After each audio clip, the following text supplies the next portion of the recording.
Yo, what's up sa inyo mga kwento? So, kumusta? Ayan.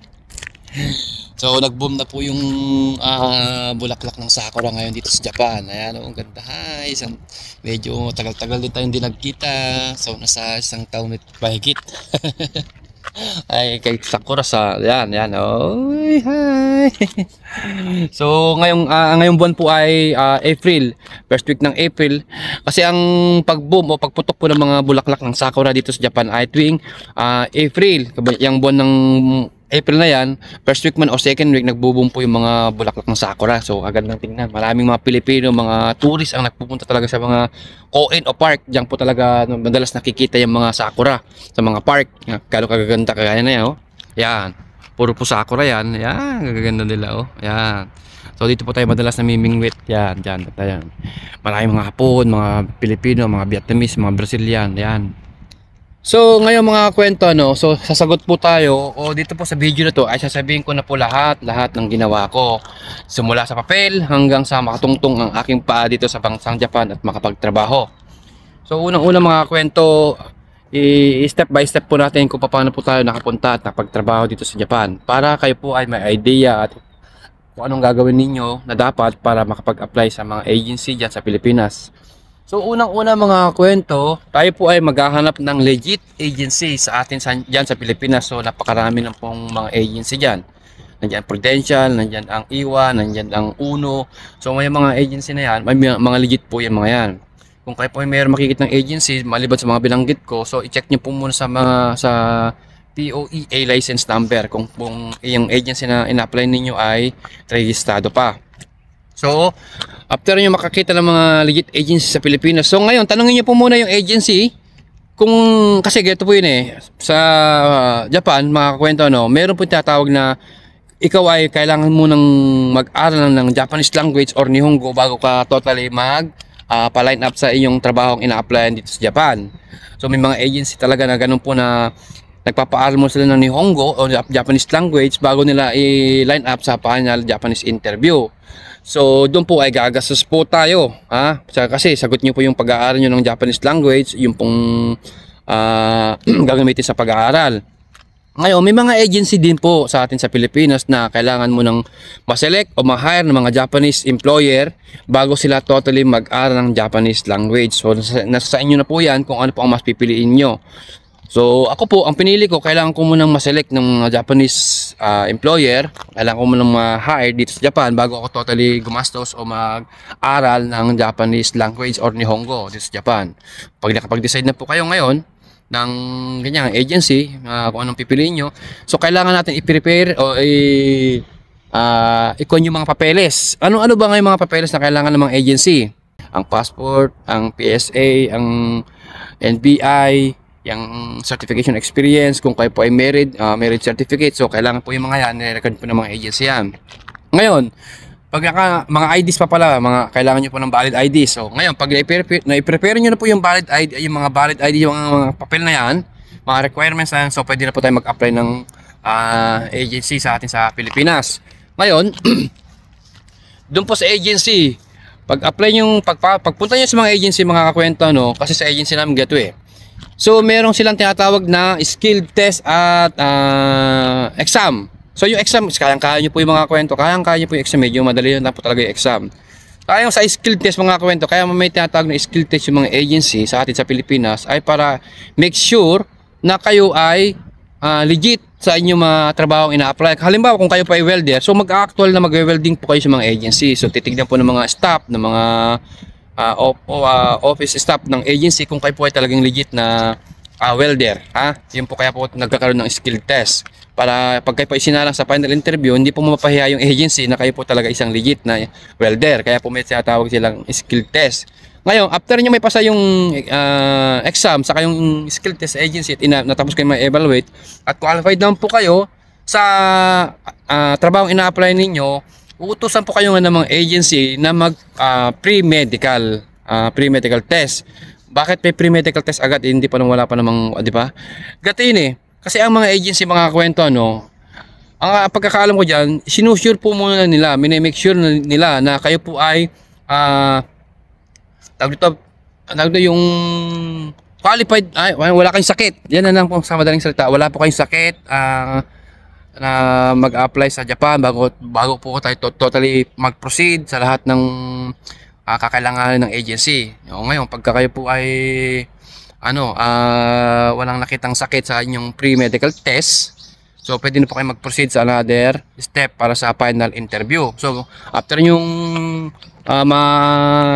makapag-take ng pre-medical test, ay kailangan magpo-proceed na po kayo sa final interview. So doon po mag-iintay po tayo ng ilang araw, ilang linggo, o ilang buwan.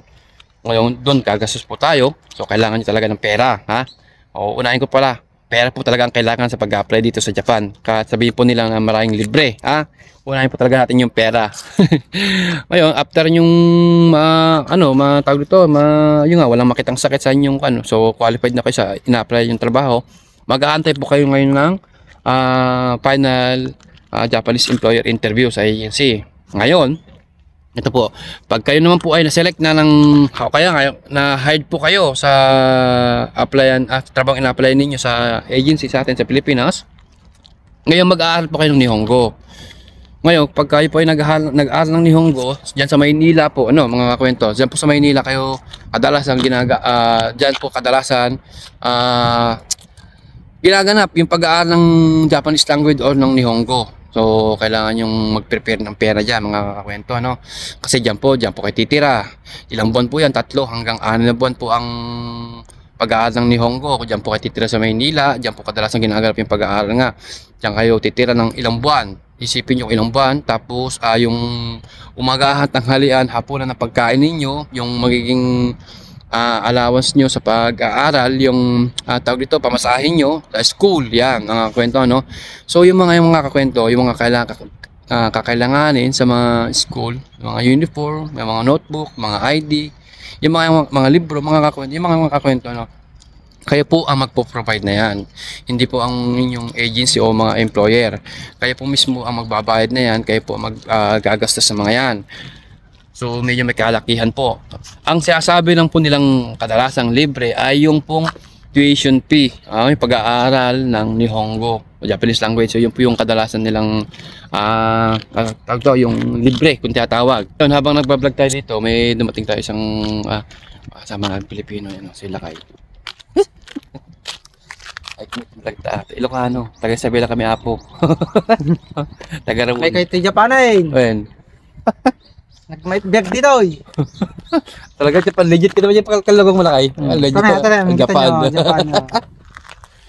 Nagbablog ako, dumating si Kuya So yun po mga kwento, kung halimbawa makakahanap nga po kayo ng mga ganong tirahan at medyo may kamahalan.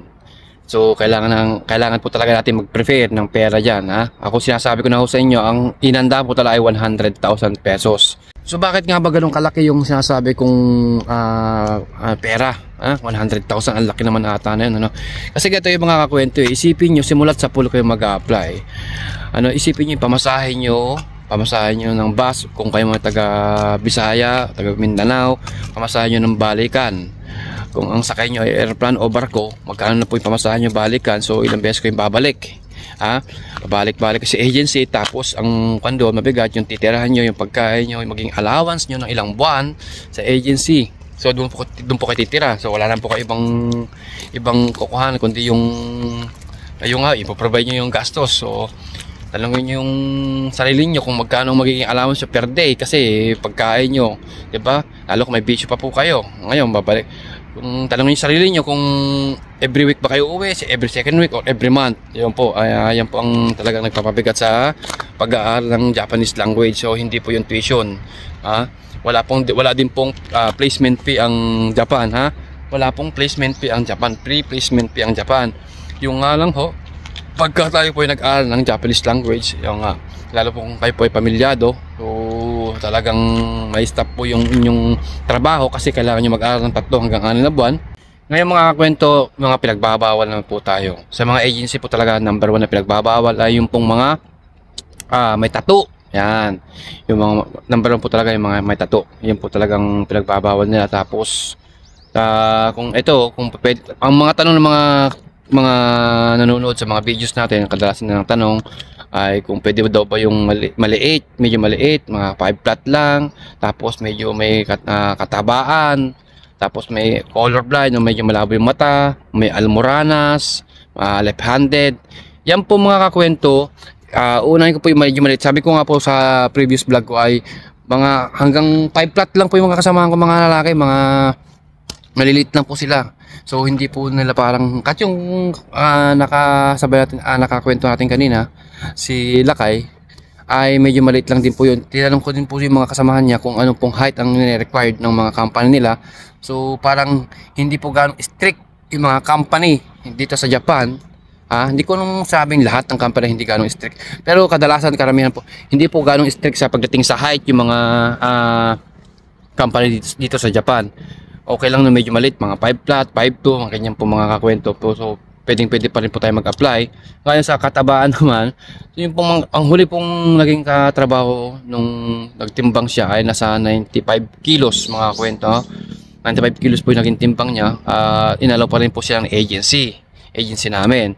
So pero pagka kayo po ay sobrang taba naman na, siguro medyo mag-aalangan na may agency nyo na i-accept kayo na mag-apply sa so mga 95 kilos, o ayan, mga 95 kilos pababa, o 100 kilos pababa, try po natin mag-apply sa mga agency. Ngayon sa sa age naman, sa edad, mga kwento, ito po mga papalalaki man o babae, ang kadalasang ina-accept ng mga agency ay 35 years old below. Pag 35 years old above, medyo alanganin na po tayo sa mga agency natin dyan sa Pilipinas, kasi nga mas prepare o nire-require ng mga agency yung 35 years old and below. Pagdating sa experience, mga requirements sa experience, kung yung agency po na in-applyan ko ay lagi po silang tumitingin sa at least 2 years experience ang hinahanap po nila. May mga agency din po talaga na kahit wala po kayong experience ay ina-accept po ng mga agency, at may mga company po talagang ganun dito. So yun po mga ma-share ko na pagdating sa mga experience. So ngayon, yun naman po sa Almoranas, yung kay ayun, nag-comment sa akin si ate o kuya sa about sa Almoranas naman. Ngayon mga kwento, may isang kasamahan po ko dito na totally may Almoranas po talaga. Ngayon, kung talagang willing at decidido po kayo magpunta ng Japan, at kahit anong race ay kaya nyo i-take para lang sa pangarap nyo na makapagtrabaho dito sa Japan, so kailangan nyo dumaan at aminin sa doktor na meron po kayong Almoranas. So ngayon, magbibigay na po ng advice o advice yung doktor kung anong pwede nyo gawin para medyo maiwasan yung paglaki o pagdala ng Almoranas ninyo, para maging qualified kayo sa trabaho ina-apply ninyo. Yung isang kasamahan ko, mga kwento, in-accept po siya, pero yung Almoranas niya po ay medyo maliit lang. Ngayon, may sinasabi sa kanyang doktor para hindi lumala yung Almoranas niya, para kahit paano ay pagdating sa trabaho ay makapagtrabaho siya ng maayos. So may mga agency po na gano'n nga, kahit may Almoranas ka, ay tiyatanggap po nila basta mayroong advice o yung doktor mo. Kahit kasi kasama ko may Almoranas siya, tinanong ko sa kanya kung malalaba, sabi niya medyo okay pa naman, kaya-kaya pa rin magtrabaho. Kasi mga kakwento kaya may mga agency po talaga na hindi tumatanggap ng mga may Almoranas na malala, mga stage sa atayan ay kasi dito po sa Japan mga kakwento ay kadalasan nagbubuhat po yung mga Pilipino na medyo may kabigatan po. Kasi mamaya may talaga napunta ka sa buhatan, na bakalan, may medyo kabigatan yung binubuhat ninyo, ay bigla po kayong atakihin ng inyong mga Almoranas. So mas ina-advise talaga ng mga agency na maging honest po kayo kung kayo po ay may ganyang sakit. So pagdating naman sa left-handed, kung kayo po ay left-handed o right-handed, nasa mga agency, nasa mga company po dito yan, kung ano po yung mga pinaprioritize po nga nila. Kung halimbawa, kung ang priority nila ay talagang right-handed lang po, so wala po tayong magagawa doon, kasi yun po ang parang talagang ini-intact ng mga company sa mga agencies sa atin sa Pilipinas, na dapat po yung mga aplikante nila ay right-handed lang at hindi pwedeng left-handed. So may mga company pong gano'n. May mga company lang po talaga dito dito sa Japan na kahit kayo po ay kaliwete ay wala pong problema. Wala pong problema kung kayo po ay kaliwete. May mga agency po dyan na tumatanggap ng kahit anong pong kaliwete o kaman-kaman, tatanggap po nila. Ngayon, sa colorblind mga kakwento, yung sa huling vlog natin, sinabi ko nga po na ang pinaka-suggest ng mga doktor dyan ay talagang salamin. Yun naman po talagang kadalasang ina-advise ng mga doktor na magsalamin po kayo habang tatrabaho para makapagtrabaho kayo ng maayos. So yung sinabi kong 100k na magagastos nyo, sinasuggest kong i-prepare ninyo mga kwento, no? Yun naman po ay pagdating nyo dito ay sulit na sulit naman po yung 100k na yan, ha? Kasi lalo pagka yung ang company na puntahan nyo ay may ma-OT, ma-overtime, ay talaga masasabi nyo worth it pa rin po talaga ang 100k na magagastos pagka po ay nandito na sa Japan. So yun naman po. Sana sa mga mga nagtatanong kung ano pong man yung mga nabanggit ko dito na sa mga katanungan nyo ay wala po, mag-message na lang po kayo dito sa comment section.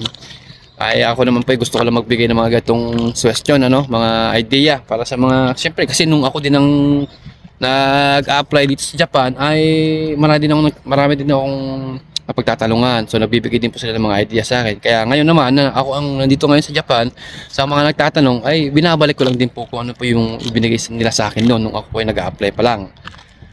So paano, hanggang sa muli. Maraming salamat.